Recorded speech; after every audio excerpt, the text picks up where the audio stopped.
예, 안녕하십니까. 산논술 대표 강사 김성배입니다. 산논술 프리미엄 정규반 개강 설명회 시작할 건데 혹시 고3은 없으시죠? 예비 고3 하도 젊어 보이셔가지고 이번 입시가 자녀의 첫 입시다. 한번 손 들어 보실까요? 첫 입시다. 오케이, 알겠습니다. 절반 정도 학부모님들께서 지금 내년도 이제 첫 입시를 맞이하게 되시니까 조금 쉽게 설명을 드리도록 하겠습니다. 오늘 제가 설명드릴 주요한 부분은 크게 말씀드리면 두 가지예요. 첫 번째는 논술을 왜 준비를 해야 하는가, 두 번째는 논술을 준비한다면 어떻게 준비할 것인가, 이 두 가지 전략을 말씀드릴 거거든요. 논술을 준비한다는 것은 학생들에게는 굉장히 큰 부담이 됩니다. 근데 논술을 준비하는 것이 학생들에게 굉장히 큰 부담이 되는 동시에 부모님에게는 어마어마한 부담이 될 수가 있어요. 학생들이 쓴 글들을 부모님에게 잘 드리지도 않죠.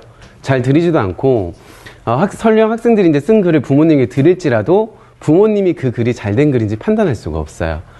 그렇기 때문에 학생들의 입장에서도 그렇고 학부모님 입장에서도 그렇고 논술을 준비한다는 것은 굉장히 큰 모험을 하는 듯한 느낌이 들 수가 있습니다. 근데 다르게 또 한편 말씀을 드려보면 논술을 준비하는 가장 큰 이유는 사실 하나밖에 없거든요. 논술을 준비하는 가장 큰 이유가 하나밖에 없는데 그게 뭔지 혹시 알고 계실까요? 그 입학할 수 있는 가능성을 넓히기 위해서. 정확한 말씀이십니다. 그거보다 조금 더 정확하게 말씀드리자면 논술을 준비하는 이유는 정시로 갈 수 있는 대학, 학종으로 갈 수 있는 대학, 요 두 가지 대학보다 훨씬 좋은 대학을 가려고 하는 것 때문입니다. 그러니까 논술을 준비하는 이유는 굉장히 큰 모험인데 그 준비하는 이유와 정당성은 분명해야 되는 거예요. 아무런 이유 없이 그냥 남들 하니까 논술을 하겠다. 근데 남들도 논술을 잘 안 하잖아요. 그죠? 그래서 논술을 준비하는 게 큰 모험인데 특별한 정당성을 부여하지 않는다면 학생뿐만 아니라 학부모님도 도중에 굉장히 많이 지치게 되십니다. 논술을 준비하는 가장 큰 이유는 정시로 갈 수 있는 대학보다 훨씬 좋은 대학을 가기 위해서예요. 또 학종으로 갈 수 있는 대학보다 훨씬 좋은 대학을 갈 수 있기 위해서인데 이 대학의 레벨이 제가 느끼기에는 여기서 갈 수 있는 대학보다 한 요 정도 높은 데 가는 게 아니고요. 여기 있는 대학 밖에 정시를 못 가는데 논술을 통해서 저 지붕 뚫고 저 위에 있는 대학을 가겠다는 거거든요. 그러니까 학생들이 이 자리에 없긴 하지만 논술을 고민하시는 학부모님께서는 논술이 어떤 의미인지 분명히 인지를 하고 계셔야 돼요. 논술은 제가 봤을 때는 정시로 갈 수 있는 대학보다 훨씬 높은 대학을 가려고 준비를 하는 거예요. 논술은 그런 의미가 있는 겁니다. 실제로 이제 말씀을 드려보면 이 자료집의 3페이지를 잠깐만 펼쳐보시겠습니까? 자, 먼저 학종을 잠깐 살펴보죠. 학종의 경우는 학부모님들께서 분명히 선택을 내리실 시점이 내년 3월이거든요. 내년 3월 달에 뭐가 있냐면 3월 서울교육청 모의고사가 있습니다. 이 모의고사를 전후로 해서 담임들이 결정이 되고요. 담임들이 결정이 되면 학생들에게 대부분은 상담을 할 때 너는 지금까지 이렇게 왔으니까 남은 기간 동안 조금만 더 열심히 해서 학종을 한번 써보자 라고 얘기를 하게 돼요. 저는 그게 이해가 되거든요. 학교 담임 선생님의 입장에서는 학종만큼 안전한 카드가 없어요. 이걸 다르게 말씀드려보면 학부모님들이나 학생들도 눈높이를 조금만 낮춘다면 학종으로 100% 갈 수 있거든요. 그러니까 내 성적에 맞는 대학에 지원하기만 하면 붙을 수가 있는 곳이 학종입니다. 근데 문제는 뭐냐? 우리의 눈높이가 현실과 굉장히 괴리가 있다가 문제가 되는 것이죠. 입시를 처음 경험하신 학부모님이 절반이 넘어가니까요. 잠깐 요거 한번 퀴즈를 한번 내보죠. 내 자녀의 지금까지의 내신이 3.2 정도라고 가정을 한번 해봅시다.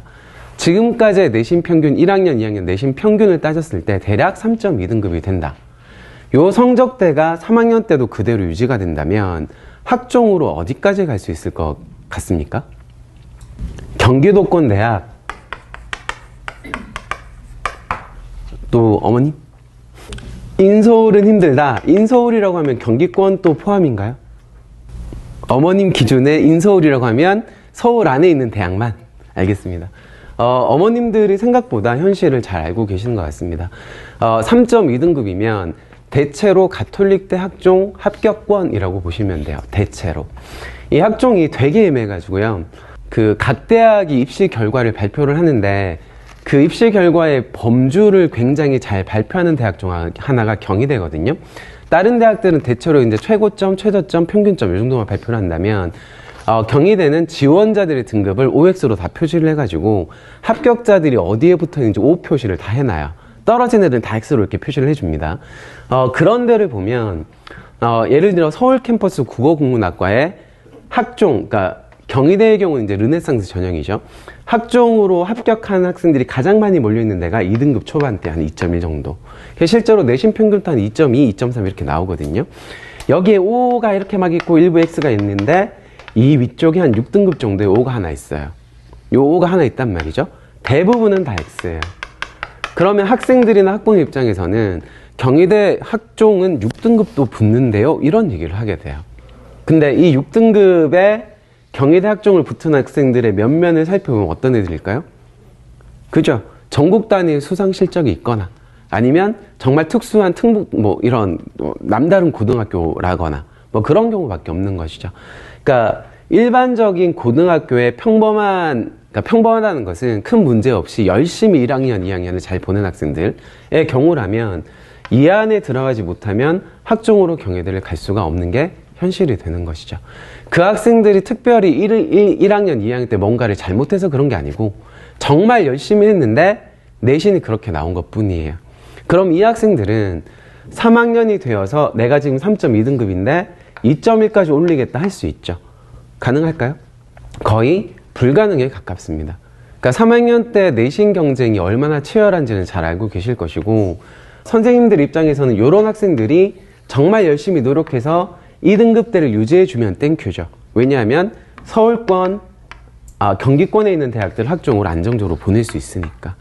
또 학생들 입장에서도 여기서 조금만 더 하면 등급을 올려서 내가 원하는 대학을 학종으로 갈 수 있을 것 같은데 근데 실제로 그렇게 되는 경우는 거의 없다고 보시면 돼요. 확률로 따지면 거의 0에 수렴하는 확률입니다. 그래서 지금 만약에 자녀의 내신이 평균 한 3등급대다라고 하면 안타깝게 들리실 수 있겠지만 학종으로 소위 말하는 명문대를 간다는 거는 이미 닫힌 문이에요. 이미 닫혀버렸어요. 이건 우리가 어쩔 수가 없는 거잖아요. 그래서 내 자녀의 등급에 따라서 학종을 지금 좀 고려를 하시는 분들은 3학년 때 담임이 결정이 되고 첫 번째 입시 상담을 할 때 학종으로 어디까지 쓸 수 있느냐 이렇게 물어보시면 안 돼요. 지금까지 내 자녀의 학종이 선배들의 데이터에 비교했을 때 어떤 대학에 합격할 수 있는가 이걸 물어보셔야 되거든요. 그러니까 이게 이제 3월이라고 쳐봅시다. 내년도 3월 달에 선생님에게 이제 여쭤봤을 때 선배의 데이터랑 비교해 봤을 때 네 데이터는 올해는 가톨릭 때까지는 학종이 합격 가능하겠다. 혹은 네 데이터는 올해는 경희대까지도 한번 노려볼 수 있겠다. 이런 답들이 나와야 하는 시점입니다. 만약에 3월달이 넘어가잖아요. 3월달에도 애매하게 학종이 될지 안 될지 막 고민하고 있고 조금만 더 열심히 어디까지 될 것 같은데 그런 고민하고 있고 선생님은 3.2등급인 학생한테 너는 나중에 이제 성대까지 한번 학종을 노려보자 더 열심히 해봐 이러고 있으면 학생 입장에서는 진짜로 괴로워지는 거예요. 이 3월달부터 6월달이 지나서 보통 9월달에 학생들이 원서를 쓰게 됩니다. 이 9월달에 구평을 보고 대략 3일에서 5일 정도 후에 바로 원서를 쓰게 되는데요. 제가 겪어본 바 정말로 많은 학생들이 너무나도 안타깝게 9월달에 모의고사를 보고 그 다음에 비로소 학종을 포기해요. 학종을 포기합니다. 이때. 그러니까 이 학생들이 9월달에 학종을 포기했다면 그 전까지는 3월달, 4월달, 5월달, 6월달 이렇게 지나가면서 중간고사, 기말고사에 얼마나 많은 시간을 또 들였겠어요. 중간 기말은 3학년이라면 시간 투자를 할 수도 있습니다. 왜냐하면 EBS 연계 교과에서 그때는 이제 시험이 실제로 나오니까 일부 이상한 문제를 빼고 근데 문제가 되는 것은 수행이죠. 수행안으로 학생들이 날밤 샌단 말이죠. 그러니까 애초부터 이런 전략들을 가지고 있는 학생들은 중간고사, 기말고사도 수능 위주로만 공부를 해요. 수행평가는 대충대충 해버립니다. 어차피 학종으로는 본인이 갈 길이 없다는 걸 이미 안다면 그럼 그 시간을 어디로 돌릴 수 있죠? 나머지 공부 시간으로 돌릴 수가 있는 것이죠. 그래서 자녀분들의 내신이 1등급이고 수능도 111, 21 이렇게 찍고 그러면 이 자리에 계시지 않겠죠, 아마도. 그죠? 그래서 요거는 1, 2학년 때 얼마나 많은 노력을 들였는가와 무관하게 지금까지 찍혀 나온 숫자를 가지고 학부모님께서 냉정하게 좀 판단을 할 시점이에요. 이게 제가 볼 때는 최소한 올해 겨울방학 때까지는 무조건 판단이 되시는 게 좋고요. 학종으로 어떻게 할지. 늦어도 내년 3월 정도는 학교 데이터를 확인해서 학종으로 더 밀어붙일 것인지. 다르게 말하면 학종으로 우리 애가 원하는 혹은 내가 원하는 우리 부모님들이 원하는 대학을 갈 수 있는지 여부를 확인을 하셔야 됩니다. 만약에 우리 집안의 목표가 무조건 인서울이야. 그리고 최소한 홍대 이상을 가고 싶어. 홍대까지 노려본다면 평범한 학생의 경우는 내신이 대략 2.5등급 내외는 나와야 되거든요. 성대 같은 경우가 영상학과 학종의 그 커트라인이 보통 1.7등급으로 보통 잡거든요. 1.7등급. 그러니까 그런 전략들을 조금씩 이제 세워나갈 시점이 되셨고, 특히 이제 입시를 처음 치러보신 학부모님들께서는 이런 명확한 그 로드맵이나 가이드라인이 없는 상태에서 그냥 맞이하시면 1년 내내 그냥 질질 끌려다니다가 나중에 9월 보고 어쩔 수 없이 학종을 포기하거나 아니면 그때 대부분 다 논술을 지원하거나 그런 일들이 발생하게 됩니다. 그런 일들이 좀 최소화돼야 되겠죠. 그래서 이제 학종은 이런 의미가 있는 거고요. 정시의 경우도 조금 더 생각을 해보면 여기 이제 저희가 이런 말을 써놨는데요. 고1, 2 때는 학종 써보려고 노력하고 고3 때는 수능을 올려보려고 애쓰지만 결국은 수시 6논술을 쓰게 된다라는 말을 저희가 써놨는데, 요 정시에 관한 근거는 조금 뒤에 이제 제가 더 말씀을 드리겠습니다. 실제로 정시는 잘 나온 애들이 정말 드물어요. 이 정시가 이게 우리나라의 참 이상한 병폐이기도 한데 11월 달 수능으로 결정이 됩니다. 이전에 보통 3월 달 서울교육청이 있고 6월, 9월 평가 모의고사가 있고 그 사이 이제 자잘한 이제 수능 모의고사가 계속 있는데 실제로 객관적 데이터를 확보할 수 있는 것은 요 세 번이에요. 3월, 6월, 9월. 서울교육청 같은 경우는 실제 수능의 형태가 가장 잘 반영이 됩니다. 실제로 3월 서울교육청 출제진의 대부분이 수능 출제진으로 가게 돼 있고요. 근데 2학년에서 3학년이 되면 학생들이 수능에서 느끼는 어려움이 딱 이거예요. 2학년 때까지는 이렇게 제시문들도 읽고 이렇게 문제를 풀 때 선지들을 보면 확실한 오답이 최소한 3개에서 4개는 명확하게 보여. 그러니까 오답이 확실히 4개니까 이 5번째 답안 선지가 확실한 답인지 몰라도 5번을 찍으면 점수를 받을 수 있어. 이렇게 되는 거거든요. 근데 3학년 모의고사부터는 그 선지 간의 간격이 되게 멀게 이렇게 출제가 돼요. 선지 간의 간격이 멀다라는 게 어떤 의미인지 아시겠습니까? 그러니까 이런 느낌인 거죠. 확실하게 오답인 것은 한 2개나 3개 정도. 나머지 2개나 3개 정도가 답인지 아닌지 되게 헷갈리게 출제가 된다는 거예요. 거기서 변별력이 확 벌어지게끔 문제가 이렇게 3학년 때부터는 출제가 됩니다. 그러니까 확실하게 이해한 학생만이 정답을 찾을 수 있는 문제가 킬러 문항으로 나온다는 거죠. 그래서 2학년 때까지 애매하게 수능이 잘 났던 학생들이 3월 달에 많이들 좌절을 해요. 그래서 많이들 좌절을 하고 특히 수학이 문이과 통합이다 보니까 말도 안 되는 얘기하지만 이 3월 달에 수학이 4에서 5등급 사이로 받게 되는 문과 학생들이 굉장히 많습니다. 그러니까 여기에 이제 수학으로 한정 지어서 그렇게 말씀드릴 수 있는데요. 수학이 사실 논술에서 4등급, 5등급이 나오더라도 논술로 따지면 성대를 가거나 경희대를 가거나 중대를 가거나 하는데 문제가 없거든요. 근데 정시로 가게 되면 또 상황이 달라지죠. 정시는 소위 말하는 명문대들은 4개를 다 반영을 하잖아요.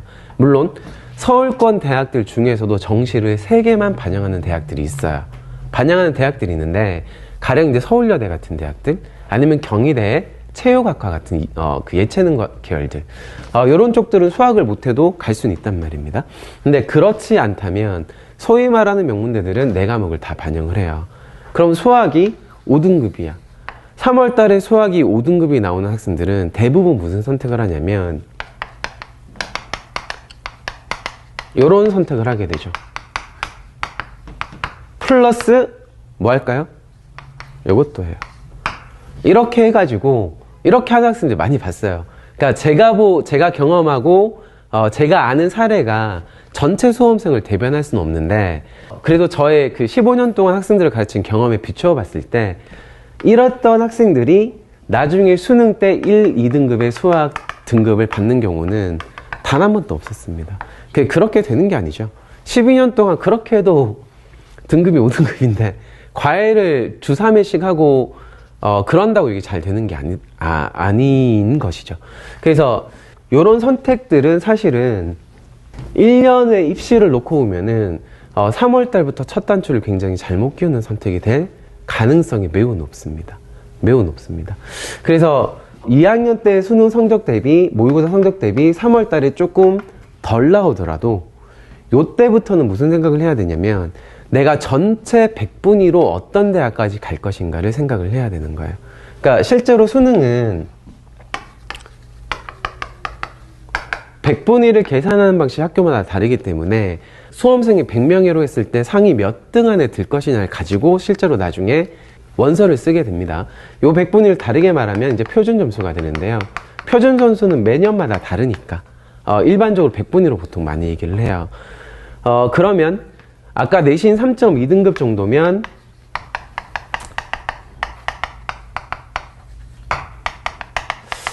대략 학종으로 가톨릭대나 가천대 정도를 노려볼 수 있다 라고 말씀을 드렸잖아요.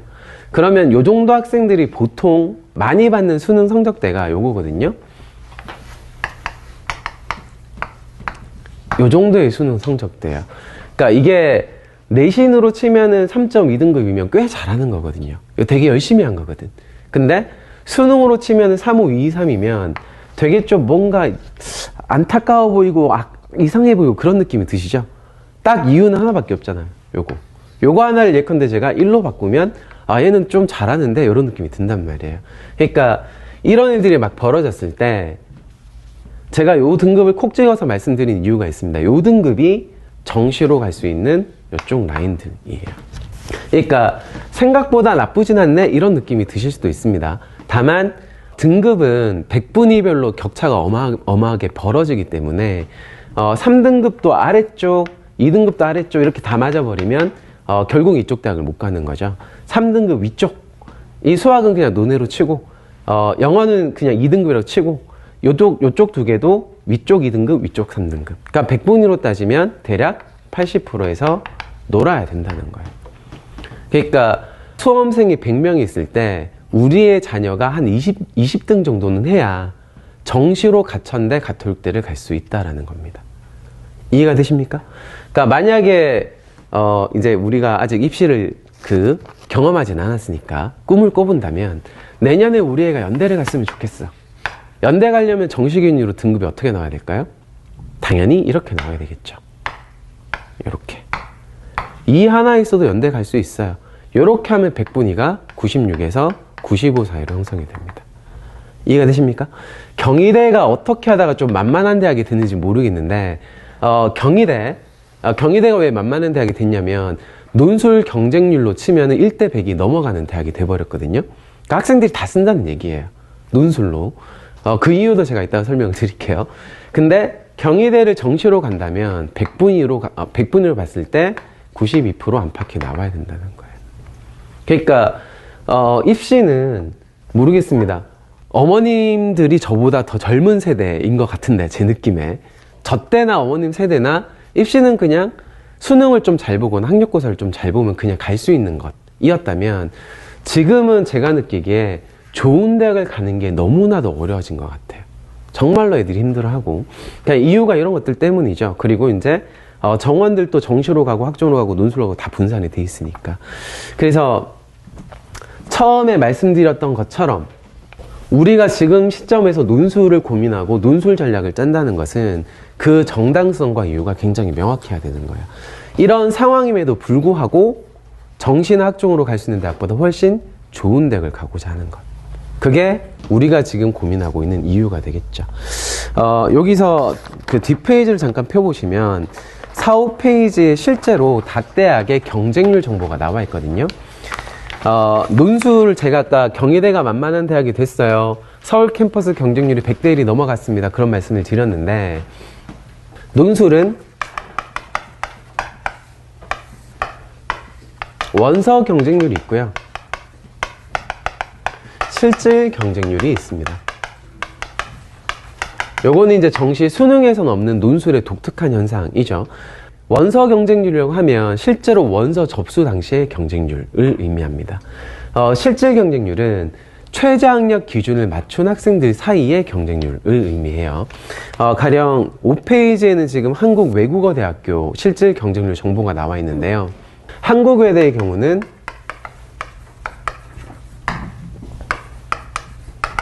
두 개 합 4라는 최저학력 기준을 가지고 있어요. 여기서 두 개 합 4라는 거는 수능 영역 국어, 수학, 탐구, 국어, 수학, 영어, 탐구 두 과목 중에 탐구는 상위 하나만 이제 보겠다는 거고요. 그 중에 아무거나 조합했을 때 두 개를 더해서 4등급 이내가 되면 된다라는 거죠. 그러니까 국어가 3이 나오고 수학은 8이 나오고 영어는 1이 나오고 탐구는 5가 나왔네. 두 개를 종합하면 두 개 합 4가 된다는 거예요. 그럼 이건 무슨 뜻이냐면 우리 한국외국어대학의 논술을 볼 수 있는 자격을 주겠다라는 겁니다. 그러니까 이 최저를 맞추지 못하면 논술이 논술 실력이 좋든 나쁘든 내신이 좋든 나쁘든 그냥 외대는 무조건 떨어뜨리는 거예요. 그러면 외대의 경우는 실제로 어떤 일이 벌어지냐? 자, ELLT 학과를 보시면요. 경쟁률이 37대 1인데 실질 경쟁률이 15대 1이죠. 거의 3분의 1 토막으로 떨어집니다. 프랑스 학부 이런 데 보면 34대 1에서 실질 경쟁률 11대 1로 줄어들죠. 밑에 좀 말레이, 인도네시아 학과 이런 좀 비인기 학과들을 보면 원서 접수 경쟁률은 26대 1인데 실질 경쟁률은 8대 1로 떨어지죠. 거의 4분의 1 토막 나는 거잖아요. 그 얘기는 뭐냐면 실제 지원자 중에 두 개 합사를 맞춘 애들이 4분의 1밖에 없었다는 소리인 거예요.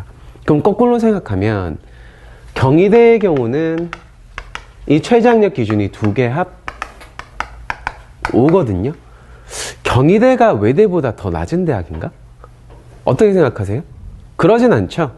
왠지 느낌상 경희대가 그래도 외대보다 위쪽에 있을 것 같은 이런 느낌이시잖아요. 근데 경희대는 외대보다 최저가 더 낮아요. 그러면 학생들의 입장에서는 아까 제가 9월 달에 모의고사를 보고 원서를 거의 금방 쓰게 된다고 말씀드렸죠.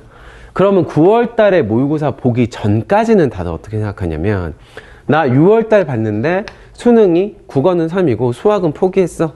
영어는 한 3 나오는데 조금만 더 열심히 하면 1등급 받을 수 있을 것 같아. 탐구는 지금부터 내가 진짜로 열심히 해서 무조건 1, 2 받을 거야. 그러니까 나는 무조건 원서를 쓸 때는 연, 고, 성, 서 뭐 이렇게 이렇게 써야지라고 생각한단 말이죠. 실제로.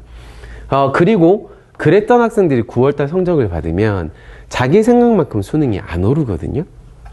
그러면 어떻게 되냐면 나는 원래 목표가 연대, 성대였는데 9월달에 좀 안 나왔네? 그러니까 원서를 쓸 때는 연대는 그냥 쓰고 성대도 그냥 쓰고 한 외대 정도까지 써봐야지. 이렇게 됩니다. 그러니까 9월달에도 그 모의고사 성적이 안 나왔는데도요. 남은 2달을 더 열심히 하면 11월 달에는 어마어마하게 오를 거라고 비현실적으로 낙관을 하는 거예요. 그런 학생들이기 때문에 원서를 쓸 때 논술을 써야 되잖아요. 6장의 기회가 있으니까. 그러니까 이때는 어떤 느낌이냐면 9월 달이 끝났어. 학종은 내가 원하는 대학을 쓸 수가 없으니까 학종은 안 써요. 예체능은 당연히 준비를 안 했으니까 쓸 수가 없죠. 실기로 갈 수가 없는 거잖아요. 그렇기 때문에 남아있는 논술에 모든 학생들이 다 몰리는 겁니다. 모든 학생들이 다 몰리는 건데 본인의 감에는 2달 더 열심히 하면 실제 수능이 더 잘 나올 것 같으니까 다 올려서 쓰는 거예요. 그래서 경희대가 서울 캠퍼스가 100대 1이 넘어가거든요. 국문학과 이런 쪽이. 여기에는 지금 요게 안 실려 있는 것 같은데 실려 있지 않은 것 같은데 보통 100대 1이 넘어가도요. 2개 합 5를 맞춘 학생들의 비중은 30에서 40%밖에 안 돼요. 2개 합 5라도 실질 경쟁률이 1대 30이 되는 겁니다. 1대 30. 이해가 되십니까? 그러니까 경희대가 그럼 외대보다 왜 이렇게 그 원서 접수 경쟁이 높지? 왜냐하면 여기는 2개 합 5고 여기는 2개 합 4기 때문에 그래요. 2개 합 4와 2개 합 5는 학생들이 체감하는 입장에서는 굉장히 그 큰 차이가 벌어지거든요.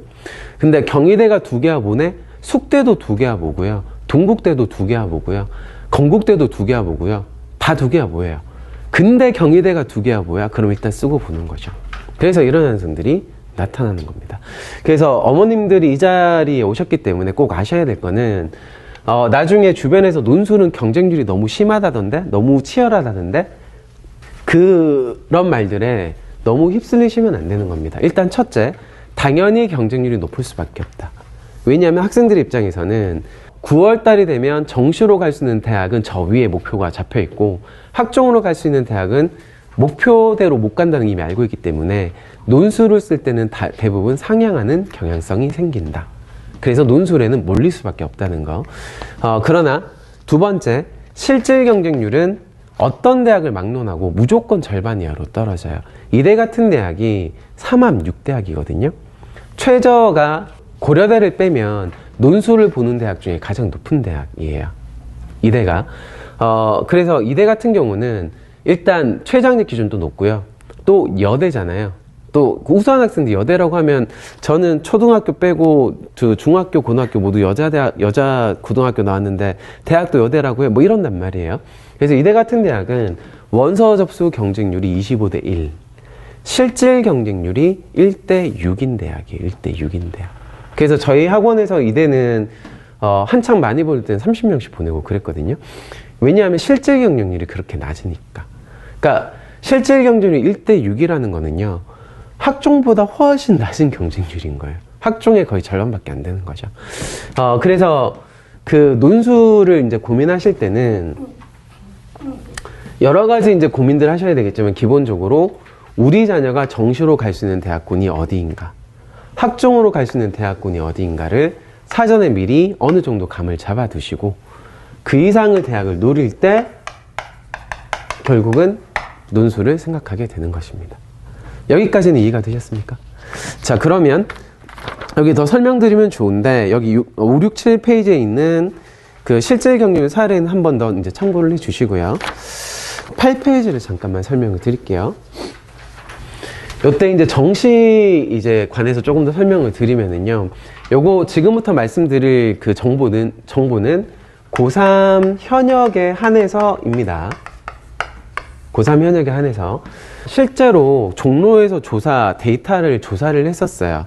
조사를 해가지고 고3이 3월 달에 비해 실제 수능이 얼마나 올랐는가를 조사를 했을 때 실제로 성적이 오른 학생의 비율이 8.4%였다 라는 그 통계 자료가 발표가 되었었습니다. 그리고 그 유지한 학생의 고3의 비중이 38.2%였고요. 떨어진 학생의 비중이 53.5%였습니다. 그러니까 실제로 이제 3월달, 이 서울교육청이 굉장히 중요하거든요. 3월달에 이제 등급이 꽤 괜찮게 나왔더라도 그걸 실제로 수능까지 끌고 가는 학생들의 비중이 전체의 절반이 안 된다는 거예요. 떨어진 학생들이 오히려 절반이 더 넘는다는 거고, 그 100분위 기준으로 더 오른 학생들의 경우는 8% 정도 남짓밖에 안 됐다는 거죠. 근데 그게 명확한 이유가 있죠. 그렇게 될 수밖에 없는 이유가, 3월달은 기본적으로 고3 간의 경쟁이에요. 그러니까 전국 고3들 중에 내가 객관적으로 100분위가 몇 %인가를 확인할 수 있는 시험이고요. 그 사이사이에 있는 뭐 사설 모의고사라든가 지방교육청들은 참여자의 그 표본 자체가 많지가 않기 때문에 데이터를 그렇게 많이 신뢰를 할 수는 없어요. 저희가 학생들 상담할 때도 뭐 나중에 7월달 너무 잘 나왔더라도 학생들한테 그거 너무 믿지 말라고 계속 이제 좀 다운시키거든요. 다운시킵니다. 여기 6월달, 9월달은 이제 평가 모의고사고, 보통은 한 번은 어렵게 한 번은 쉽게 나와가지고 평균적으로 이제 수능이 출제가 됩니다. 근데 6월달부터는 재수학원에서 재수생들이 들어오기 시작을 해요. 그러니까 여기는 고3과 재수생 전부 아니고 일부가 이제 표점을 놓고 경쟁을 하게 되는 것이죠. 그럼 영어는 절대평가니까 상관없더라도 이때부터는 이제 국어나 수학이나 그 탐구 같은, 탐구는 이제 그 한 문제를 가지고 등급이 바뀌는 경우가 워낙 많기 때문에 이때부터 고3들의 성적이 조금씩 떨어지기 시작한 현상이 그냥 나올 수밖에 없어요. 재수생들은 수능을 1년 더 했기 때문에 현역들에 비해서는 더 좋아질 수밖에 없는 구조가 있는 것이죠. 9월 달이 되면 이제 고3 재수생 전부, 그리고 얘네들이 들어옵니다. 반수생. 반수생은 어떤 애들이냐면 저희는 이제 논술학원이니까 논술 반수생도 되게 많거든요. 논술 반수생 다 이런 애들이에요. 작년에 논술로 숙대 붙었는데 올해 한 번 더 논술로 대학을 가겠다. 지금 조금씩 이제 대학 그 합격자가 이제 막 발표가 되기 시작했는데 직전에 저희 들어오기 직전에 한 명 연락이 왔어요. 성대 합격자 오비안 학생이라고. 작년에 이제 논술로 그 숙대 갔다가 올해 반수를 해가지고 논술로 이제 성대 가가지고 막 그 고맙다고 막 연락 와가지고 하트 뿅뿅 막 이렇게 날리고 왔는데 그런 애들이 이제 수능 쪽에서 들어오는 거죠. 논술 반수는 그렇다 쳐도 수능 반수는 정말로 무서운 학생들입니다. 얘들 어떤 애들이냐면 작년에 수능으로 성대를 간 애들. 근데 수능으로 성대를 갔다면 한두 문제 더 맞추면 연대를 가는 거거든요. 수능으로 연대를 갔다면 두 문제를 더 맞추고 세 문제를 더 맞추면 서울대를 가는 애들인 거예요. 그럼 얘들은 이제 학교를 다니면서도 그냥 시간이 날 때마다 중앙도서관 가서 EBS 교재를 또 푸는 애들인 거죠. 얘들이 제일 무서운 애들이에요. 그러니까 고3이 무슨 특별한 잘못을 했거나 일탈을 해서 그런 게 아니고요. 그냥 이 상대평가 제도 속에서 재수생들이 들어오고 반수생들이 들어오고 고인물들이 위해서 계속 들어오니까 계속 밀려날 수밖에 없는 거죠. 그래서 1, 2학년 때까지 확고하게 그 최상위권, 수능 최상위권을 유지해왔던 고3이라면 상관이 없고, 제가 좋아하는 말 중에 도노 점수라고 있거든요. 다들 아시죠? 이렇게 성적이 조금씩 점수 이렇게 오르다가 어떠한 계기를 가지고 폭발적으로 도노해가지고 팍 올라가는 거, 이런 애들이 있어요. 드물게 있습니다. 고3 때 이러한 어떤 각성이 있는 학생이 아니라면, 대부분 정말 열심히 학원 다니고 정말 열심히 스터디 카페 가서 공부하고 이랬던 애들이 특별한 잘못 없이 그냥 밀리게 되는 구조인 거예요. 이런 구조이기 때문에. 그래서 이 종로에서 발표한 그 통계가 굉장히 정확도를 제가 볼 때는 굉장히 정확도가 높다라고 이제 판단이 되는 것이죠. 그래서 이거 좀 나중에 이제 설명의 자료집에 있는데 미리 설명을 드리면, 저희가 이제 논술을 준비시킬 때도요, 최저를 맞출 수 있는 대학인가를 가장 먼저 검토를 하거든요. 그래서 3월 달에 3합 6을 맞춘 학생이라면 기본적으로 너의 목표 대학은 중대 2대 이상이다 라고 잡아두고, 여기서 이제 6월 달과 9월 달간의 이 수능 추세를 계속해서 추적을 합니다. 그 나중에 실제로 9월 이후에 원서 접수를 시킬 때는 저희는 어떻게 하냐면요, 수능이 3합 6이 나오네? 그러면 너는 밑에 숙대까지는 무조건 논술로 지원을 해라 라고 얘기를 해요. 왜냐하면 실제로 9월 달까지 3합 6을 맞췄더라도 나중에 실제 수능을 보고 3합 6이 아니라 3합 8을 찍는 경우가 너무나도 많기 때문에, 너무나도 많아요. 너무나도. 그래서 저희들은 그렇게 상담을 하고 원서 접수를 시킴에도 불구하고요, 그럼에도 불구하고 올해도 최저를 못 맞춘 학생들이 한 절반 정도는 나와요. 가령 제가 이제 이대 파이널 수업을 계속해서 진행을 하고 있는데, 이대 파이널 수업 같은 경우는 이제 수능 끝나고 난 다음에 진행이 되거든요. 수능 후 2주차에. 그러면은 이 파이널 학생들은 등록을 수능 전에 미리 받아요. 그럼 수능 전에 미리 이제 등록받은 결과를 보면 몇 명 등록했습니까? 라고 물어보면 막 80명씩 등록했대요. 아, 그럼 80명? 그럼 올해는 한 30부 정도만 준비하면 되겠군. 이런 느낌이 그냥 나온단 말이죠. 그럼 저희가 80명을 등록을 했는데 실제로 수업 당일날 가보면 30명에서 40명 사이가 앉아있단 말이에요. 그러니까 저희 학원이 이렇게 학생들을 상담해서 최대한 눈높이를 낮추고 현실적으로 지원을 시켰기 때문에 40명이 그래도 남아있는 건데, 아까 제가 이대는 25대 1에서 6대 1로 줄어든다고 말씀드렸잖아요. 그러니까 이런 고민이 없는 대부분의 학생들은 그냥 9월 달에 그냥 자기가 오를 거라고 믿고 낙관해서 그냥 원서를 쓰는 거예요. 그러면서 그 학교에 벽돌 한 채를 그냥 다 쌓아주는 겁니다. 원서비로. 그래서 이런 일들이 올해에도 이미 일어났고요, 작년에도 일어났었고, 해마다 그냥 당연하게 반복되는 일들인 거예요. 일들인 겁니다. 그래서 정시도 학생들의 입장은 굉장히 중요하지만, 내가 정시로 확실하게 특정 대학 이상을 갈 수 있다고 확신하지 않는 이상은 그냥 이 정시나 학종은 논술을 준비하는 논술 준비생에게 어떤 의미가 있냐면, 얘네가 오히려 그냥 보험의 의미가 있는 거예요. 보험의 의미. 나는 1월 달부터 남들 안 할 때 논술의 기본기를 착실하게 닦았네. 그러니까 내가 논술로 목표하는 대학은 최저는 여기까지 나오니까 나는 이 대학까지 목표를 해보겠네 라고 했을 때 그 대학을 논술로 못 가고 설령 수시 논술이 실패했을지라도 이쪽 라인이 그냥 그 학생의 보험이 되는 거죠.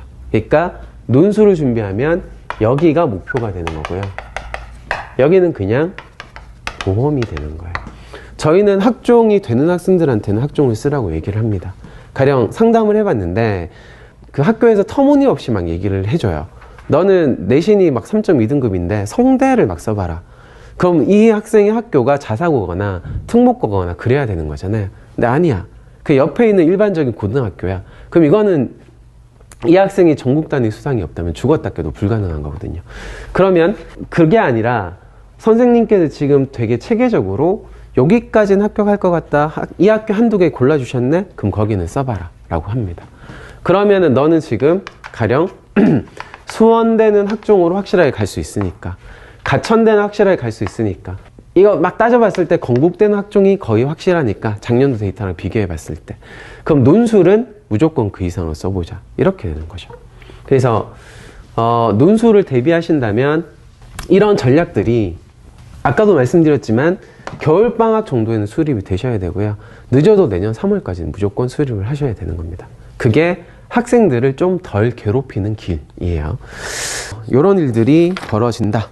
자, 그 다음에 10페이지 보시면 이제 그 논술을 그럼 어떻게 준비해야 될 거냐에 대한 설명이 나와 있습니다. 여기 11페이지가 사실 굉장히 중요한 정보인데 이 정보를 알고 계시는 분도 있고 모르시는 분도 있을 것 같습니다.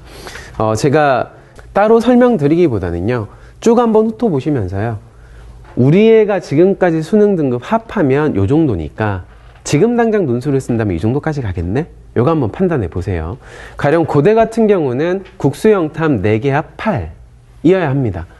내년도에는 국수영탐 4개 합 8이고요. 올해까지는요, 고대 경영은 국수영탐 4개 합 6이었거든요. 5였거든요.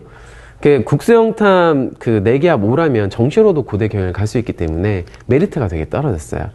근데 내년은 그게 이제 좀 사라집니다. 4개 합 8. 성대는 국수영 탐탐 3합 6이죠. 요것도 또 헷갈릴 수 있어요. 국수영 탐탐이라면요, 요거는 탐구를 별도의 과목으로 보겠다라는 겁니다. 그러니까 내가 국어 포기, 수학 포기, 영어 2등급, 탐구 하나 1등급, 탐구 하나 3등급, 그러면 3합 6. 성대, 오케이. 이렇게 되는 거죠. 요런 대학이 이제 성대밖에 없고요. 서강대 같은 경우는 3합 7. 그러니까 생각보다 최저가 낮죠. 중대 3합 6, 이대 3합 6, 홍익대 3합 8. 요렇게 3합으로 이제 갈 수 있는 대학들이 있는 거예요. 그러면은 조합을 한번 해봐야죠. 수학이 강하다면 논술에서도 굉장히 큰 장점이 될 수 있거든요. 왜냐하면 일부 학과들, 중앙대 상경계열, 한양대 인터컬리지 학부, 이런 쪽들은 수리 논술이 별도로 한 문씩 붙어 나와요. 그게 이제 꽤 난이도가 있기 때문에 수학을 잘하면 무조건 언어 논술 하나, 수리 논술 하나, 이쪽 전형으로 막 준비를 또 대응을 시킬 수가 있습니다. 근데 없어요. 수학 잘하는 학생들이. 수학을 잘하는 학생들이 없어요. 그래서 기본적으로 뭐 수학을 넣든 빼든 3합으로 봤을 때 6이 될 수 있냐, 7이 될 수 있냐, 8이 될 수 있냐, 여기에 따라서 내가 지원할 수 있는, 학생이 지원할 수 있는 대학군이 달라지게 되는 거거든요. 근데 그게 3월달, 6월달, 9월달 수능 모의고사에서 일괄적으로 나오는 것이 아니기 때문에 그래서 그 추세를 봐야 되는 거예요. 지금 이 학생이 수능이 오름세인가 아니면 불안정한 추세인가, 뭐 이런 것들을 봐야 되기 때문에 나중에 이제 그러니까 자녀분들이 3월달 모의고사 보고 성적표를 갖고 왔을 때 너무 뭐라 그러시면 안 됩니다. 그건 이제 수치로 찍혀나온 결과인 거고, 그 모의고사 3월달 모의고사와 나중에 보는 중간에 보는 4월, 5월 혹은 6월달 모의고사의 추세가 오름세가 있느냐, 아니면은 여기서 뭔가 흔들리는 과목이 따로 있느냐, 이런 것들을 보셔야 되고요. 3월달, 4월달, 5월달, 6월달 가면서 아마도 포기해야 되는 과목들이 나올 수도 있어요. 그러니까 선택과 집중이라는 말을 많이 들어보셨죠? 그게 별게 아닙니다. 선택과 집중은 뭐냐면 잘할 수 있는 과목에 몰아준다는 거예요. 그러니까 완전히 반대로 하셔야 되는 겁니다. 아까도 제가 말씀드렸는데 수학이 5등급이 나온다고 막 6월 달에 과외 시키고 수학학원 주 3일 보내고, 제가 수학에 특별한 악감정이 있어서 그런 건 아니고요. 아닙니다. 예를 들어 학생들이 워낙 못하니까. 그러면 안 되는 거죠. 오히려 이때는 수학은 그러면 그냥 수능 모의고사 풀 때만 해라. 아예 학원 또 가지 마라 하고, 네가 지금 영어가 3에서 2가 되고 2에서 1이 될 수 있으니까 영어를 더해. 이렇게 돼야 되는 거죠. 네가 지금 탐구 시작했는데 탐구가 생각보다 재밌고 잘 나오네. 탐구를 더해. 이 시간 빼서. 이렇게 돼야 되는 겁니다. 그게 선택과 집중이에요. 그래서 이렇게 봤을 때 대체로 3합으로 갈 수 있는 대학이 있고요. 2개 합으로 갈 수 있는 대학들이 있고요. 최저가 없이 갈 수 있는 대학들이 있는 거예요. 크게 보면 3개의 군이고요. 여기서 그 내신을 학생부 반영에 X라고 되어 있는 대학이 굉장히 많죠. 그러니까 지금 논술 전형에는 내신은 거의 의미가 없다라고 보시면 되는데, 일부 내신을 반영하는 대학이 있습니다. 서강대, 중대, 홍익대 이런 대학들이 반영을 하는데요. 이 반영하는 대학들도 대부분은 내신 6에서 7등급 밑이 아닌 이상, 다르게 말하면 5등급이라면 합불에 거의 유의미한 영향을 못 끼쳐요. 그러니까 이 대학들이 내신을 반영할 때 1등급은 100점, 근데 내신 1등급은 논술에 지원할 리가 없죠. 내신 2등급도 거의 찾아보기 어렵거든요. 보통 3등급 기준으로 자기의 감점 정도를 이제 살펴보게 되는데, 1등급 100점, 2등급 99.8점, 3등급 99.6점, 4등급 99.4점, 5등급 90점, 99.2점, 6등급 90점, 7등급 80점 이렇게 확 깎아버려요. 그러니까 우리 아이의 내신이 7등급이다 그러면 논술로 지원할 때도 내신 감점 정도를 굉장히 면밀히 따져보고 지원을 해야 됩니다. 근데 우리 애가 3등급이네, 3.5등급이네 그러면은 굉장히 좋은 내신인 거예요. 논술에서는 5등급이네 그러면 어떤 대학도 내신 고민 없이 그냥 지원하시면 됩니다. 실제로 이대 같은 경우 내신 5등급 대 합격생들 진짜로 많아요. 우리 학원에서. 이렇게 이제 생각을 하시고 요 정도의 군들을 생각해 놓고 그 다음에 논술을 얼만큼 시킬 것이냐 요거를 좀 고민을 해 보셔야 되는 거예요. 자, 요거는 나중에 수시로 더 확인을 하셔야 되는데 일단 뒷페이지를 보겠습니다. 그래서 실제로 논술을 왜 해야 되느냐를 고민했을 때 최저를 맞추고 논술을 준비하면 훨씬 더 좋은 대학을 갈 수 있기 때문이라고 답변을 드릴 수가 있는 것이죠. 이게 되게 심플한 전략처럼 보이지만 절박한 학부모님들일수록 더 깊이 고민을 해 보셔야 되고요. 우리 자녀가 지금 수능이 월등하게 잘 나와서 좀 여유가 있다라고 하면 옵션처럼이라도 고민을 해 보셔야 돼요. 제가 절박하다라는 말씀을 드렸는데 저는 아직 이제 자녀가 2명인데 어리거든요. 근데 나중에 입시제도가 어떻게 바뀔지는 몰라요. 근데 한 15년 정도 학생들을 계속 보면 그 심정이 너무 절박함을 알아요. 옆에 앉아있으면 그냥 저도 같이 불안해져요. 학생들이랑 같이. 그러면 그 학생들이 실제로 고민 없이 목표를 명확하게 설립하려면 일단은 얘부터 확인이 돼야 되는 거죠. 얘가 지금까지 추세를 봤을 때 실제 수능에서는 어디까지 최저를 맞출 수 있겠구나. 그 최저에 대한 감이 있어야만 논술도 어디까지 쓸 수 있는지 결정을 할 수가 있습니다. 그리고 잘 안 믿으실 수도 있는데요. 정말 대부분의 학생들은 자기 수능이 이래요. 3, 5, 2, 2, 3이라고 해봅시다. 자기 수능이 이러면 논술로 지원할 때는 다 성대를 써요. 중대를 써요. 이대를 써요. 경희대를 씁니다. 외대 씁니다. 그럼 너는 숙대 정도 써보면 좋지 않을까? 안 쓴대요. 이런 거예요. 이게 얼마나 정말 말도 안 되는 일들이 벌어지는지 지금은 잘 공감을 못 하실 수도 있습니다. 나중에 실제로 9월달 되면 이런 일이 정말 많이 벌어지거든요. 요런 라인이라면 지금 당장 추세를 보면 이 학생의 주력 대학은 2개 합 5가 안정적으로 나오죠. 2개 합 4도 안정적으로 나오죠. 그럼 이 학생의 주력 대학은 높게 보면 경희대고요. 그 다음 숙대, 동국대, 건국대, 숭실대 요렇게 이제 메인으로 잡고 공부를 해야 되는 거예요. 그러니까 이 중에서 다 쓸 필요는 없고 추세를 봤을 때 논술을 좀 굉장히 잘하는 것 같다라고 하면 이 위쪽으로 1개 정도 더 써보자. 아니면 2개 정도까지만 더 써보자. 이렇게 되는 거거든요. 그러니까 이렇게 지금 요 학생이 이제 3합으로 치면 3합 7이 나오는데 너는 3합 7이 나오니까 조금만 더 열심히 하면 3합 6을 맞추겠네? 그러니까 성대, 서강대, 이대 다 써라. 이렇게 하면 이 학생이 그 아까 최저를 못 맞춘 학생들의 한 명이 당당하게 돼버리는 거예요. 그렇게 이제 해서는 안 되고 메인은 여기고 위쪽으로 가면 이대, 중대, 성대, 서강대 요런 쪽에서 한두 개를 네가 선택해서 보자 이렇게 되는 거거든요. 그래서 이쪽 라인에서 최저가 어떻게 나올지 잘 고민을 해 보셔야 됩니다. 이게 다르게 말하면 만약에 이 학생이 이렇게 이제 지원했을 때 경희대랑 숙대 두 개를 붙었어요. 그럼 실제 정시에서는 가톨릭대를 갈 수 있을지 없을지 장담을 못 하는 거거든요.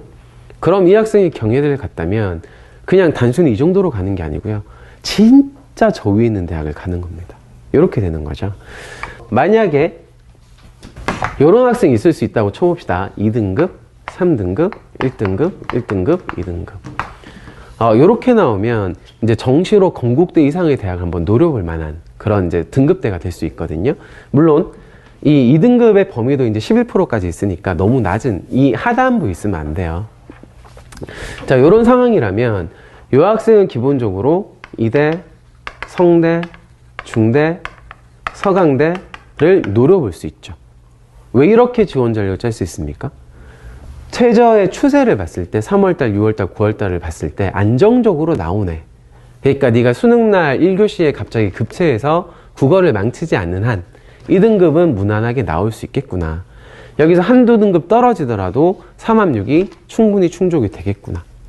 요 판단을 하는 거죠. 그 다음에 이렇게 판단했을 때 가장 중요한 근거 하나는 뭐냐. 만약에 안 되더라도 정시로는 건대 이상을 갈 수 있다. 이거거든요. 그러니까 이런 전략들이 되게 세심하게 학생들마다 개인별로 다 있어야 되는 거예요.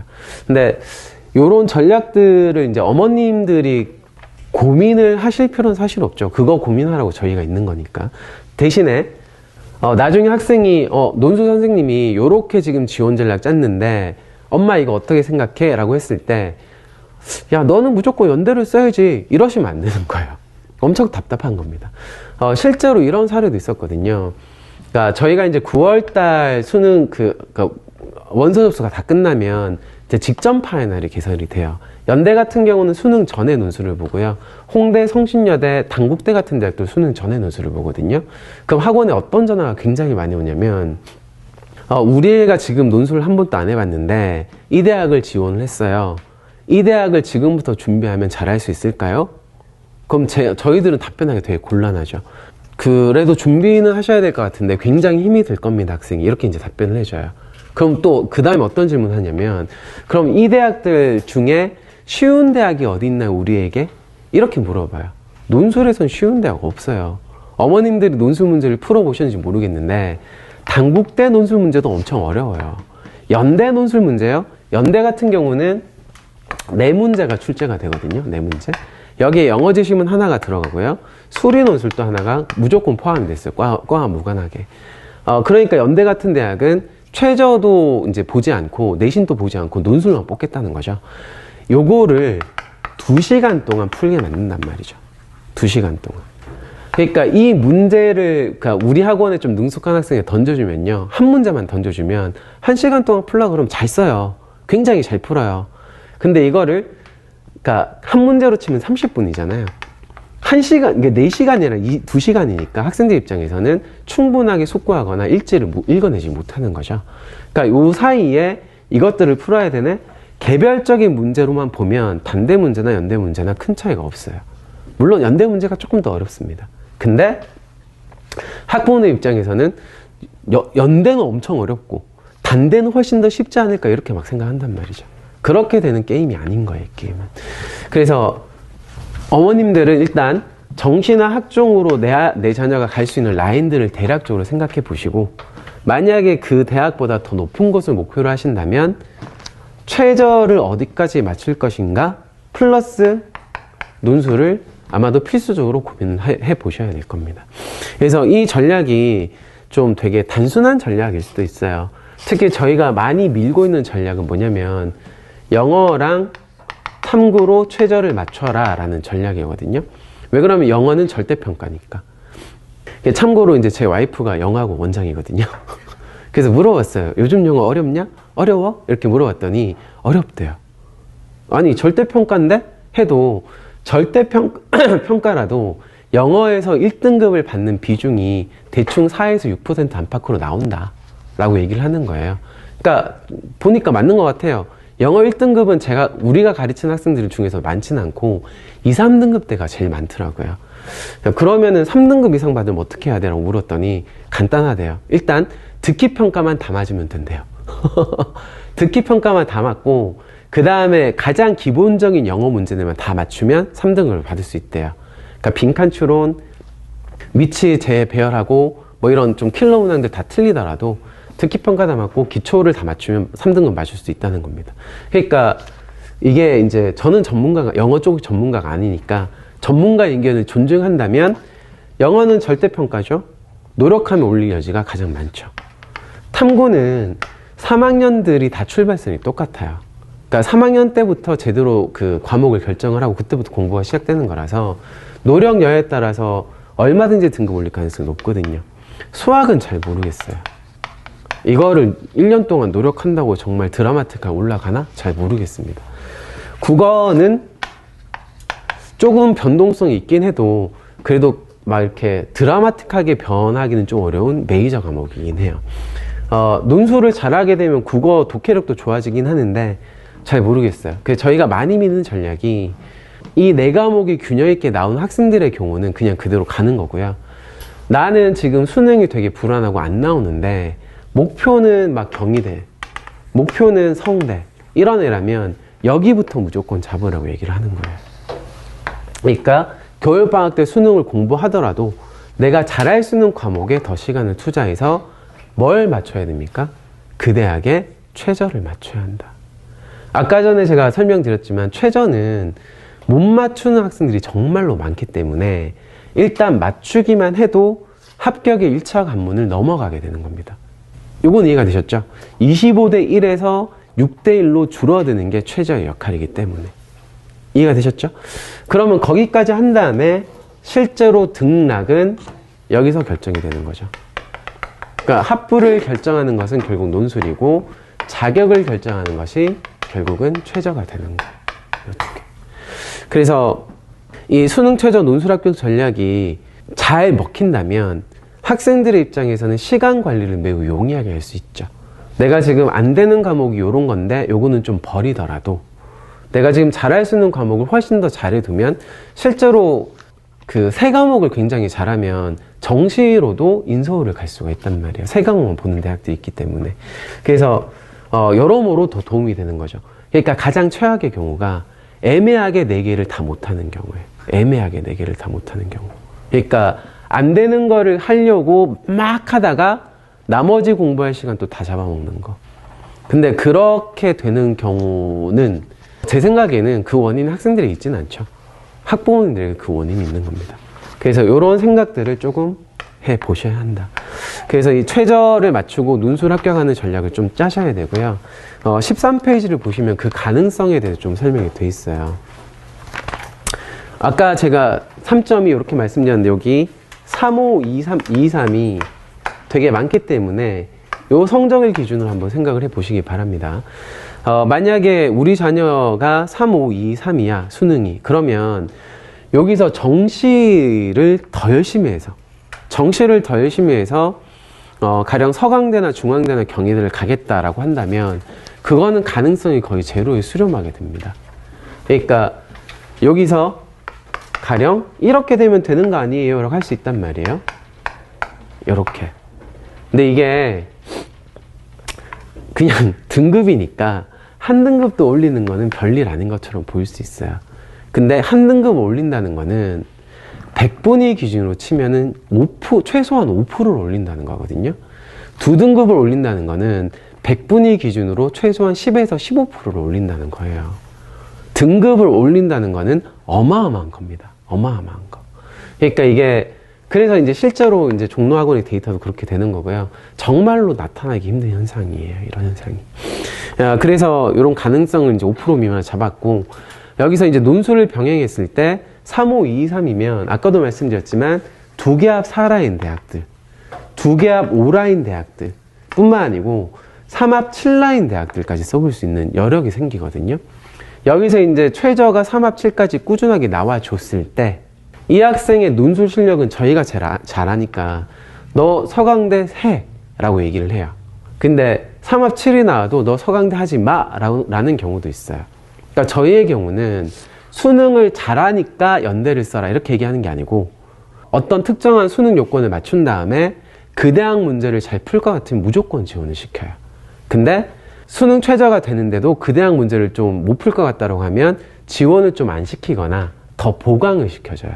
근데 이 대학의 최저가 절대로 안 나올 것 같은 경우는 절대로 쓰지 말라고 하는 거거든요. 이해가 되십니까? 그러면 요 위치에서 논술이 병행됐을 때는 아까 전에 말씀드렸던 것처럼 뭐 홍익대, 서강대, 경희대, 숙대 이런 곳들을 그 학생의 논술 실력 정도에 따라서 얼마든지 써볼 여력이 생기는 거죠. 그리고 그 합격 가능성은 20에서 30%인데 뭐 저희 학원 전체 지원생 대비 매년 합격하는 이제 개수를 세하려 보면 한 40% 정도가 나오거든요. 200명이면 한 80명 정도 붙는 거고 300명이면 120명 정도 붙는 거고 그러니까 그 숫자는 절대로 낮은 수치가 아닌 것이죠. 한 반에 논술로 합격하는 애가 한 명도 안 되는 현실에서. 그러니까 이런 식으로 부모님들이 좀 생각을 해보실 필요가 있습니다. 그리고 14페이지부터는 제가 설명을 아까 충분히 드렸다고 보기 때문에 집에서 14페이지, 15페이지 좀 꼼꼼하게 보시고 결정을 해보시는 게 좋아요. 우리 애가 지금 수능이 이 정도 되니까 논술 목표대 여기까지 해놓고 논술 공부 시간 어떻게 할당하고 그런 생각들 한번 더 해보시는 게 좋을 것 같습니다. 여기에 대한 세부적인 그 학습 시간은 이거 벌써 시간이 이렇게 됐네요.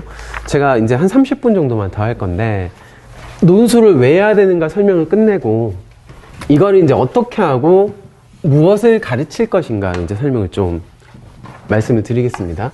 그러니까 방법을 좀 설명을 드리겠습니다. 방법. 자, 19페이지 학원 자랑이니까요. 19, 20, 21페이지는 쭉쭉 넘기시고요. 자, 23페이지까지 합격자 명단이고요. 다음에 24페이지를 보시면 저희 학원이 지금까지 구축해온 시스템에 대한 설명이 있어요. 여기에 이제 2014년부터 이렇게 쭉쭉 시스템들을 계속 도입을 했는데 그 온라인 첨삭 강화, 평가 시스템 강화, 개인별 과제 강화, 뭐 쓰기 방법 강화, 대학별 과제 강화, 대학별 특강 도입 이런 것들이 좀 낯서실 겁니다. 말들이. 26페이지랑 같이 제가 설명을 드릴게요. 혹시 아시는 분은 아시겠지만 산논술은 네이버 카페를 별도로 운영을 하고 있어요. 그 네이버 카페에서 학생들이 지금까지 글을 올리고 저희가 첨삭한 개수가 전체 그 게시물 개수가 지금 16만 9천 건 정도 되거든요. 16만 9천 건. 그 중에 거의 한 99% 정도는 학생들이 올린 글에 대한 저희 선생님들의 첨삭글일 겁니다. 그러니까 어마어마한 글들을 첨삭해 왔는데 요것들이 실제로 어떻게 이제 작동이 되냐면요. 1, 2월 달에는 프리미엄 정규반이 개강이 됩니다. 그러니까 정규반이 이때 개강이 되죠. 그럼 개강을 하게 되면은 가장 먼저 하는 것이 학생들에 대한 개인별 컨설팅이에요. 그러니까 첫날부터 이제 수업할 때 불러내가지고 지금까지 이제 수능 성적 추세, 내신 평균 다 물어보고요. 이때부터 벌써 이제 목표 대학을 잡아요. 너는 지금 최저가 이렇게 되고 내신은 이렇게 되니까 요런 대학을 쓸 수가 없고 여기 이상 대학을 쓸 수가 있다. 요 목표 대학 잡아보자 해놓고 그걸 다 적습니다. 그 적은 목표 대학들을 이제 3월달, 6월달 데이터를 가지고 계속 수정을 하거든요. 그렇게 하면서 이 정규반에서 가장 공을 들이는 게 여기 이제 적혀 있지만 논술학원의 프로그램, 수업과 과제, 첨삭 등에 적응하는 기간, 그리고 늦게 시작한 학생보다 더 여유 있게 요약쓰기, 풀이 방법의 논술 기초를 탄탄하게 쌓을 수 있는 것. 이렇게 되는 거거든요. 그 논술을 이제 잘 모르시면 정답이 없다라는 말씀들을 많이 하시는데 요즘은 그렇진 않은 것 같아요. 논술은 다 정답이 존재하고 그런 출제자 의도에 부합하는 답만이 그 방향으로 가야만 이제 합격을 할 수 있게 되거든요. 그러니까 그런 풀이법들이 분명히 존재하는 게 논술 수업이에요. 근데 그런 풀이도 좋고요. 쓰기도 좋고요. 이해도 좋고 다 좋은데 학생들이 초반에 이 모든 것을 다 못하는 근본적인 이유는 뭐냐면 이해가 안 되기 때문이에요. 그러니까 글을 줘도요. 읽어요. 읽고 요약을 하라면 해요. 근데 다 짜집기를 합니다. 그리고 이게 무슨 말이지 네가 한번 설명해봐라고 하면 설명을 못해요. 그러니까 독해가 안 되기 때문에 이런 단계들이 다 무의미해지는 거거든요. 다 이상한 글만 쓰게 되는 거거든요. 그러니까 학생들은 지금까지 수천 편의 글을 읽어왔음에도 불구하고 제대로 정독하는 방법을 익힌 적이 없어요. 근데 또 정독이 뭐냐고 물어보면 학생들이 꼼꼼하게 읽는 거예요. 열심히 읽는 거예요. 밑줄 치면서 읽는 거 이렇게 얘기를 해요. 그거는 이제 정독의 결과가 그렇게 나오는 것이고 정독은 그렇게 되는 게 아니죠. 그래서 학생들이 이 기간 동안 가장 중점적으로 공부하는 게 얘네 다 포함되어 있어도 그 중에 특히 독해, 그리고 논제 분석, 출제자 의도를 파악하는 법, 이런 것들이 듭니다. 그리고 아까 제가 잠깐 말씀드렸는데 단대 문제를 풀든 성대 문제를 풀든 연대 문제를 풀든 얘네들이 안 돼 있으면 그 어떤 것도 제대로 할 수 없거든요. 그러니까 이러한 정규반에서 배우는 기초는 오랜 기간이 쌓인 학생들일수록 월등히 잘할 수밖에 없어요. 그러니까 저희가 이제 해보면 1, 2월 달에 이제 그 최종 소강생 한 20% 정도가 들어와요. 1, 2월 달에 들어온 애들이 끝까지 갔을 때 합격률이 매우 높습니다. 매우 높고 중간에 6월 달에 한 번 왕창 들어오고요. 8월 달에 또 한 번 왕창 들어와요. 왕창 들어와서 저희는 너무 좋지만 합격률은 그냥 쏘쏘예요. 그게 어디서 비롯되냐면 기초를 얼마나 잘 다지느냐. 그건 당연한 거죠. 그러니까 저희는 종종 이제 논술을 뭘로 비유하냐면 그 성악으로 비유를 하거든요. 그러니까 매일마다 발성 연습하지 않고 그 기본기를 닦아놓지 않았는데 9월 달에 연대를 가겠다고 온 애들은요, 기본을 닦지 않고 파바로트의 그 뭐 오페라 같은 걸 부르려는 학생들인 거예요. 그러니까 불가능에 가까운 거죠. 그래서 1, 2월 때 이렇게 하는 거고 3, 4월 달부터는 이제 여기에도 이제 개인별 과제들이 다 붙지만 3, 4월 때 정규반 수강이 계속 이제 진행이 되면서 여기에 대학별 과제가 붙게 됩니다. 지금 봉투 속에 굉장히 두꺼운 검은 책, 무시무시한 책 하나 있죠. 여기에 산논술 올해 재원생들이 다 풀어낸 책이거든요. 그러니까 거기 있는 책들을 이 대학별 과제는 이제 목표대학이 아까 이때부터 결정이 되는 거니까 정규 수업 프로그램대로 가고요. 여기에 플러스 알파로 각자 다 다른 문제들을 풀게 돼요. 그럼 그거를 산논술 네이버 카페에 올리면 선생님들이 하루 종일 그걸 첨삭하고 있거든요. 너 1번에 첫 번째 문장 이상해. 3번 문장 틀렸어. 5번 문장은 말이 안 돼. 이게 무슨 의미야? 뭐 이런 식으로 계속해서 결과 다시 써. 뭐 이런 식으로. 그러니까 그런 것들이 아까 말씀드린 16만 9천 건이 이제 올라와 있는 거예요. 그럼 이거는 모르겠어요. 어떤 학원에서도 하지 않는 시스템인 것 같습니다. 그냥 수업을 하나 더 하는 거죠. 온라인에서. 그래서 요게 쭉 진행이 돼서요. 1, 2월 달에 기본기가 쌓인 애들은 3월 달부터 바로 3, 4월 달부터 처음으로 수강한 학생들은 대학별 과제를 못 풀거든요.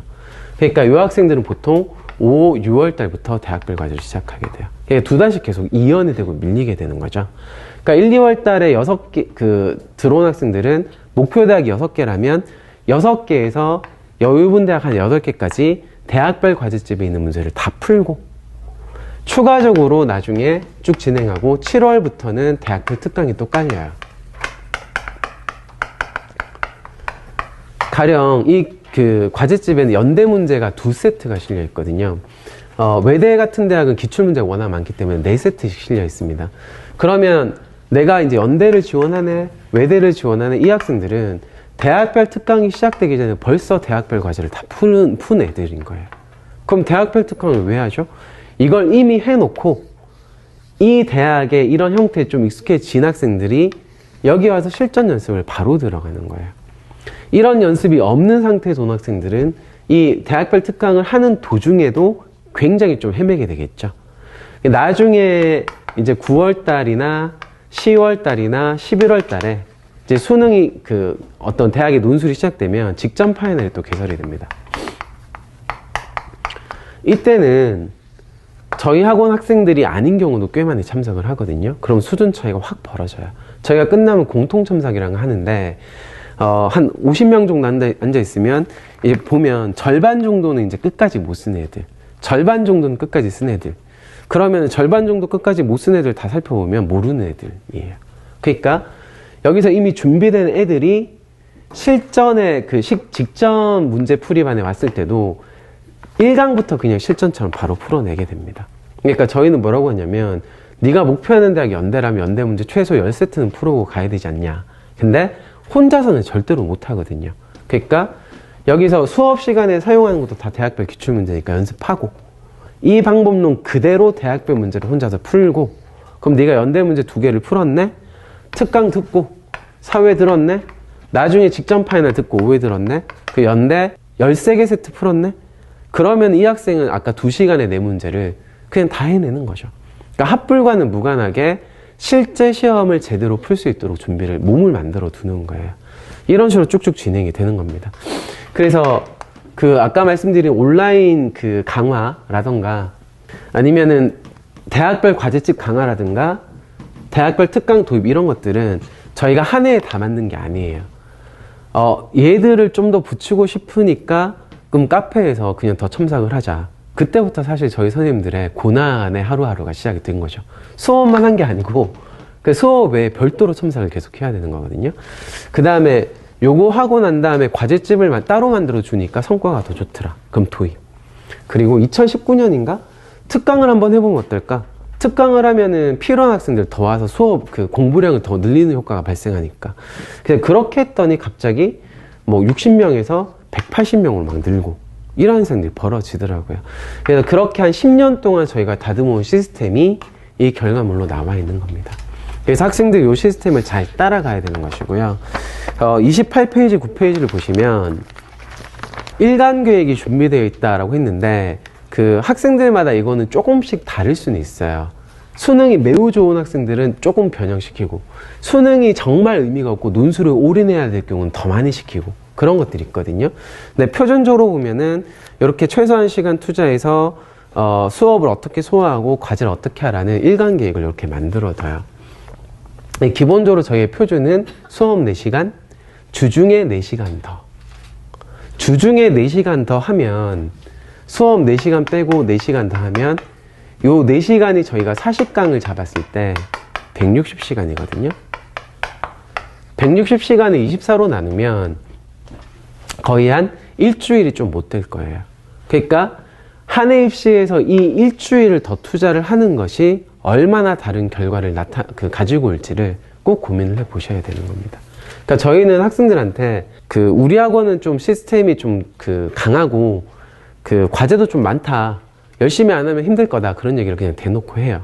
그러니까 저희도 사실 과제를 내주지 않고 온라인 첨삭 같은 거 안 하고 그럼 너무 좋아요.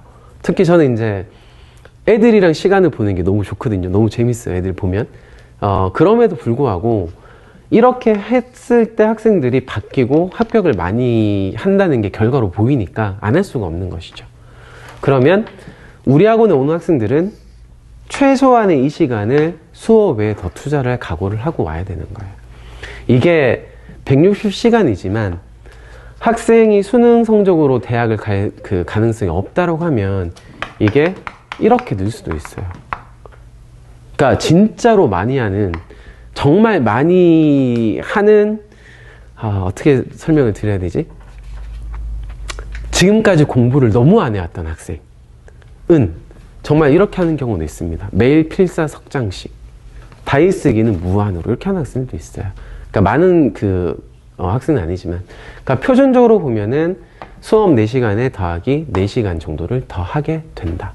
이게 추상적이지만 그걸 할 수 있도록 만드는 일간 계획과 시스템에 따라 움직이게 되는 것이다. 그러니까 저희는 이제 사실 저희 선생님들의 의지도 좀 못 믿고요. 학생들이 열심히 하겠다는 말도 주관적이기 때문에 잘 안 믿어요. 그래서 저희는 어떻게 해결하냐면 그냥 시스템대로 하는 겁니다. 시간표 세워놓고 학생들이 해야 될 성과물들을 내놓고 학생들에게 주고 그 데이터와 결과물에 따라 최종적으로 지원을 시키고 이제 그렇게 되는 것이죠. 그래서 30페이지를 보시면 31페이지 보시면 이렇게 표가 좀 정리가 되어 있는데 이 표를 이해하시려면 앞에 수업 시간 같은 걸 좀 더 보시면 좀 좋을 것 같아요. 여기에는 제가 결론만 읽겠습니다. 31페이지입니다. 이 정도는 해야 실제로 수능 최저를 맞춰 논술로 합격할 실력을 기를 수 있습니다.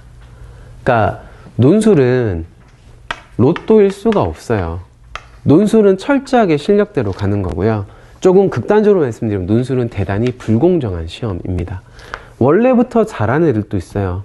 논술 학원 한 번도 안 다니고 합격하는 애들도 있습니다. 한 10,000명 중에 1명? 어릴 때부터 책을 한 2,000권 정도씩 읽고, 체육 시간에 남들 다 이제 막 체육하고 배구하고 할 때, 그, 느티나무 밑에 앉아가지고 사색하고, 그런 애들은요, 파이널 5일만 참석해가지고 문제풀이법, 뭐, 글 구성법, 이런 것만 배워도 기가 막히게 써요. 근데 평범한 대부분의 학생은 안 그렇단 말이죠. 우리 학원의 대부분의 학생은 평범한 학생들이고, 우리 선생님들이 해야 될 일은 그 평범한 학생들을 변화시키는 것입니다. 그리고 논술은 입시의 한 과목이에요. 전국으로 치면 논술 정원이 3% 정도밖에 안 되거든요. 전국의 모든 대학. 근데 왜 그러냐면 논술을 보는 주요 대학은 서울에 다 몰려 있으니까. 근데 서울에서 소위 말하는 이름 있는 대학은 다 논술을 보잖아요. 연대 같은 대학 수능 최저 없고 내신도 보지 않고 논술만 뽑잖아요. 한양대도 마찬가지고. 그런 대학이 논술로 뽑는 이유는 뭐냐면, 논술로 우리 대학에 들어올 정도라면 확실한 수학 능력을 지니고 있다고 판단하기 때문에 그렇습니다. 그러니까 논술은 엄연한 입시의 과목이기 때문에 그냥 한번 해볼까? 라고 해서는 안 되는 거예요. 오히려 수능의 한 과목처럼 국수, 영탐, 논처럼 생각하고 공부를 해야만 붙을 수 있는 시험인 거죠. 그렇기 때문에 논술은 공부한 학생과 그렇지 않은 학생들의 격차가 굉장히 많이 벌어지는 거고, 그래서 논술은 좀 불공정한 시험인 것입니다. 자, 여기까지 일단 말씀을 드리고요. 마지막으로 이제 그 특강 안내 하나만 더 말씀드리고 전체 그 강의 마무리하겠습니다. 그 32페이지를 보시면 예비고3 논술체험 컨설팅 특강 요 안내가 하나 나와 있어요. 요게 제가 알기로는 12월 13일, 15일, 18일, 22일 요게 이제 일단 그 사전 접수는 마감이 된 걸로 제가 알고 있거든요. 그 일단 마감을 먼저 해놓고 설명에 참석하신 분들만 추가적으로 이제 신청할 수 있도록 조금씩 인원 배분을 뒀다라고 이제 하시더라고요. 그래서 원하시는 날짜에 신청이 될지는 모르겠는데, 혹시 관심 있으시면 나가실 때 데스크에 한번 여쭤보시고 참여를 언제 하고 싶으신지 말씀해 주시면 아마 안내를 해 주실 겁니다. 이렇게 컨설팅 특강하면 학생들이 아마 도움이 많이 될 것 같습니다. 자, 여기까지 저는 설명에 마무리하도록 하겠습니다. 혹시 질문 있으십니까? 네, 공개 질문 한 2-3개만 더 받아볼게요.